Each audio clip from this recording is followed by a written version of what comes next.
Previously on Tim's Book Quest. I've been trapped underground for weeks now, but I think I finally found a tunnel out of here. Don't know what I'm gonna do with my bookshelf. Looks like a little magic may be called for. Bookus, Mollicus, Alakajam! Oh, hey, what's going on, everyone? I'm just here trying to learn magic so I can use it to shrink my books down with me or take with me on my epic journey, but it's not going so well. If I'm gonna learn magic, I'd better do some research. This book apparently teaches magic all the way from the beginning, from the very first rule, so I guess I'll start here. It's Wizard's First Rule by Terry Goodkind.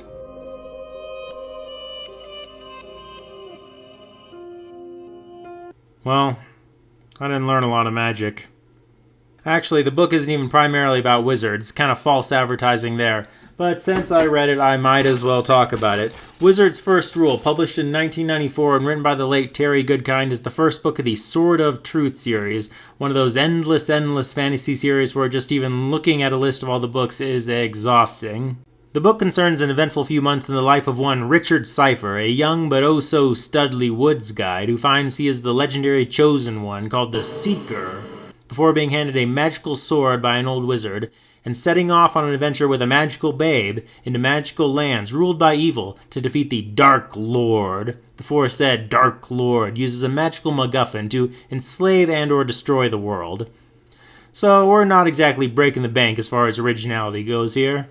Admittedly, there are a few wrinkles that slide the book down from a solid 9 to maybe an 8 or a 7 on the derivative scale. For one, I will say there are no elves, dwarves, or orcs, although there are kind of still orc stand-ins with wings called gars, and there are dragons, of course. Also, the book works a bit of a portal fantasy into its more traditional high fantasy. You see, Richard lives in a region called the Westlands, that has been partitioned off via a magical barrier from the Midlands and the Daharan countries ruled by the aforementioned Dark Lord. The Westlands is a country without magic or monsters, so think something a little more like real medieval times. So as Richard travels through the barrier to the magical lands to the east, he is himself experiencing magic for the first time. That said, the new lands in Richard's journey don't feel quite as alien as I wish they maybe did. What differentiates the Midlands from the Westlands more seems to be weird little rules, like for example, all red fruit in the Midlands is poisonous, or fire is outlawed, both things imposed on the Midlands by the aforementioned Dark Lord, but basically the people's behavior and morals and language is all the same. We still have little farming villages, castles, knights, queens. Our man Richard ain't exactly going to Mars here. That's about all you need to know as far as setting goes. Magical lands to the east ruled by evil, rural medieval lands to the west, barrier in between, largely stock fantasy aside from that, so we'll go straight into characters. Actually, there's a surprisingly small number of them, given what a fat-ass phone book of a novel this is. You see a boy this thick, you pretty much assume you're going to need a Rolodex to keep track. But that's not the case here. Just about 4 main characters and maybe a dozen or so prominent supporting, and that's about it. First we got Richard Cypher, not literally a farm boy, but filling the fantasy farm boy protagonist role to a T. Great destiny, magic sword, secret parentage, you name it, he's got it, the whole 9. One thing that kind of jumped out at me while reading though is that Richard is actually kind of a dickhead. You dick!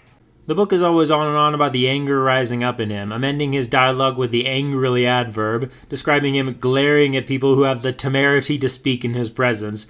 I swear to God, this dude is pissed off all the time. God forbid Richard Cypher ever find Twitter. There's even this one bit where these elders, this tribe called the Mud People, initially don't want to help Richard on his campaign against Darken Rahl, before later changing their mind and agreeing to help him. But he is still strongly considering executing all these otherwise innocent tribal leaders for the crime of not agreeing to help him immediately.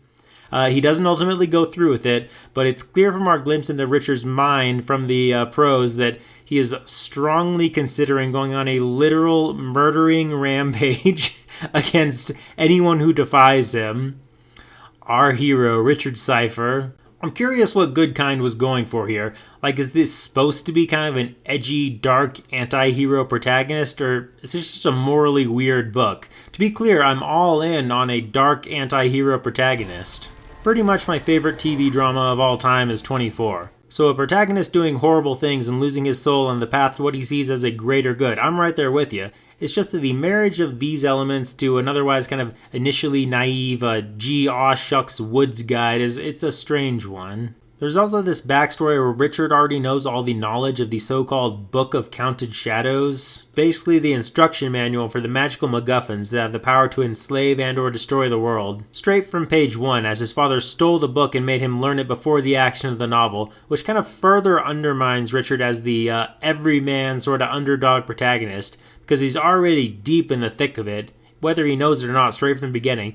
I guess it's kind of supposed to be this book's version of Frodo having the One Ring in the Shire, but it doesn't work quite as well. Couple of other key good guys here. I mentioned earlier the old wizard who hooks Richard up with a magic sword, and us with an agonizing, unbroken 70 pages of exposition early on in the book. Coming at you from the same assembly line as Gandalf and Dumbledore, we got Zedicus Zul Zorander, aka Zedd, whose favorite things are being old and mischievous and wise, delivering exposition, shooting magic fireballs from his hands, delivering exposition, reading the clouds, and, of course, delivering exposition. He's fine. Less of a dickhead than Richard for sure. Pretty much your standard fantasy wizard, minus being clean-shaven. That's not even my observation, that's right there in the book. Richard is like, if you're a wizard, where's your beard? Then there's Kaylin. She's got brown hair, a white dress, and crazy-ass powers where with but one touch she can permanently bewitch people to love and obey her forever and irreversibly. She's part of a line of beings called the Confessors who all have these powers, and a lot of people hate and fear and even wish death on the Confessors, and I can't entirely blame them because honestly it's a pretty messed up set of powers. It's not even reversible if she wants to. It is permanent. The person she touches and confesses is permanently crazy and bewitched for life, forever. All women are queens! Her and Richard have some romantic longing, but there's this major catch where confessors literally cannot have sex with anyone without permanently bewitching them with their magic forever, thus effectively cutting them off from having sex with anyone they actually care about. So confessors to procreate effectively have to pick, like, killers and criminals to breed them. It's not a little character trait either, it's a pretty major subplot, and I actually like that Kaylin does not take it stoically. She really wants to get plowed, and she is straight up pissed off at this magic, this curse that prevents it. Sobbing, crying actual tears, because she wants to ride that seeker pole so bad. Chick wants to save the world, of course.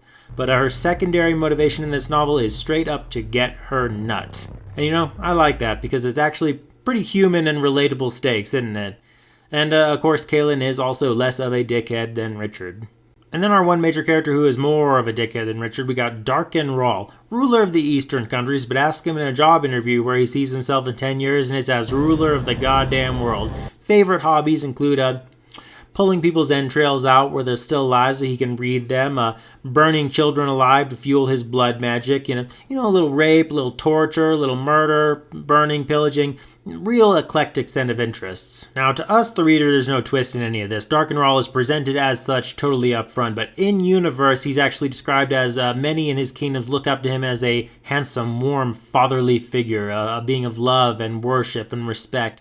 I'm actually intending to like this sort of a false hero villain. I find it more personally realistic, but I mean, come on, you guys. His name is Darken Rahl. There's no other way to take that. What do you need him to be named? Evil McVillington III. Maybe think there's little something going on there, little. But yeah, he's got, you know, the armies, the magic powers, the dragon, the evil aspirations of world domination, all that stuff. Basically filling the same plot role as a Voldemort or Sauron or Ganon, just with better PR. There's a few other minor characters in the mix. A boundary warden back home in the Westlands named Chase, Richard's best friend, sidekick, flits in and out of the story. A little servant girl named Rachel, who we see the cruelty of Daharan society through the viewpoint of. Another goodly wizard named Giller, a couple of witches of a Nebulance allegiance, some minor supporting villains, of course, under Darken Rahl. Then there's this tribal leader named the Birdman, who I think he's just supposed to be a human who owns birds, but I'm sorry, whenever I see the words Birdman on the page, I just picture Rivali from Breath of the Wild. Don't care whether or not that's what Goodkind intended. You say the words Birdman, I'm picturing a goddamn Birdman. So prose-wise, I think the book is pretty good when it gets down to business, which can unfortunately take some time. I mentioned before that there's a lot of exposition, and there is a lot of explanation of lore and backstory and the world and the various magic systems, including how the Confessor's magic works, how the Sword of Truth works. A lot of repeated points, a lot of long-winded speeches. This is one of those books that I think even an amateur editor could probably cut down by 100 pages without losing anything of meaningful importance, and a ruthless editor probably by more still.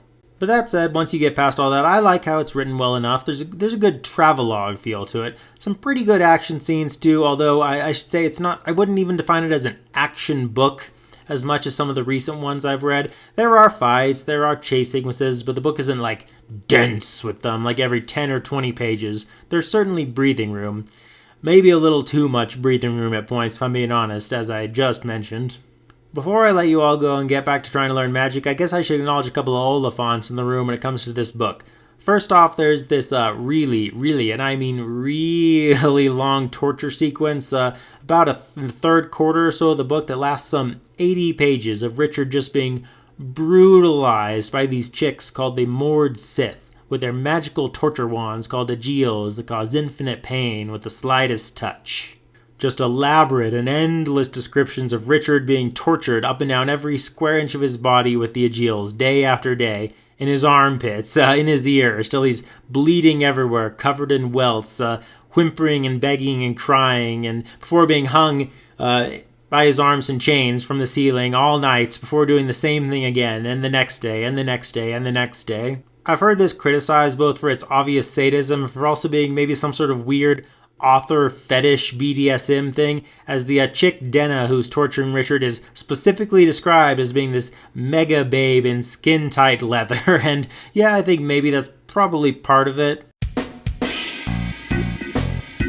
But while like most of this book, I admit this section probably could have been slimmed down by a quarter or so, I actually didn't mind it too much. Maybe it's just because Richard is such a dickhead who's always right about everything and always winning every fight and conflict up to this point in the book. Maybe I didn't mind seeing him getting taken down a bunch of pegs, And Oliphant number 2. I guess that Terry Goodkind is, or was when he was alive, one of the cancelled ones for doing a political wrong thing at some point. You will never find him. He is one of the disappeared ones.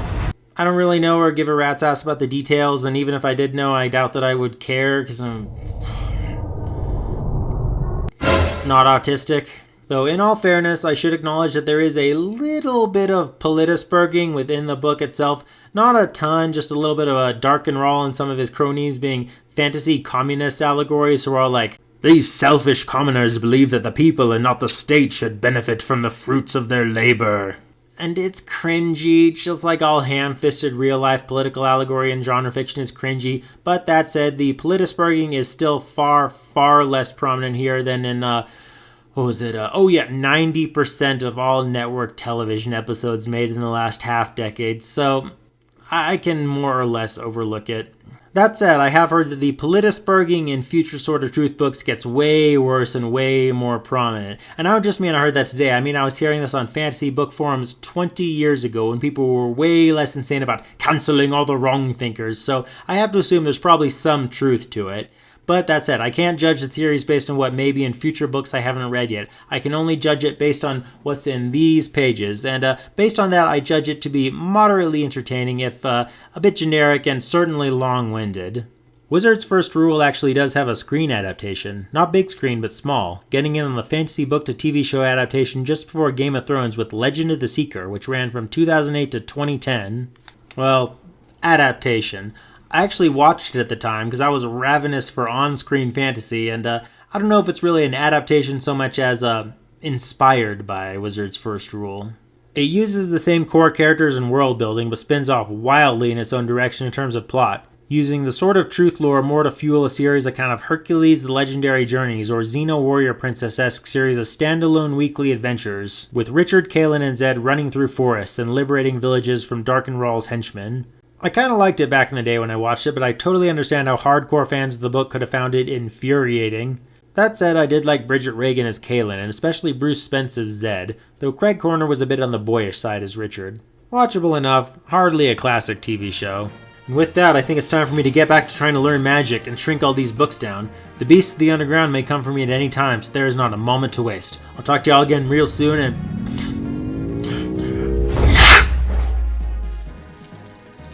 well, that was easier than I thought. I guess you wizards can keep your rules. So my journey continues. All my books right here in my pocket. I hope that's all I shrunk.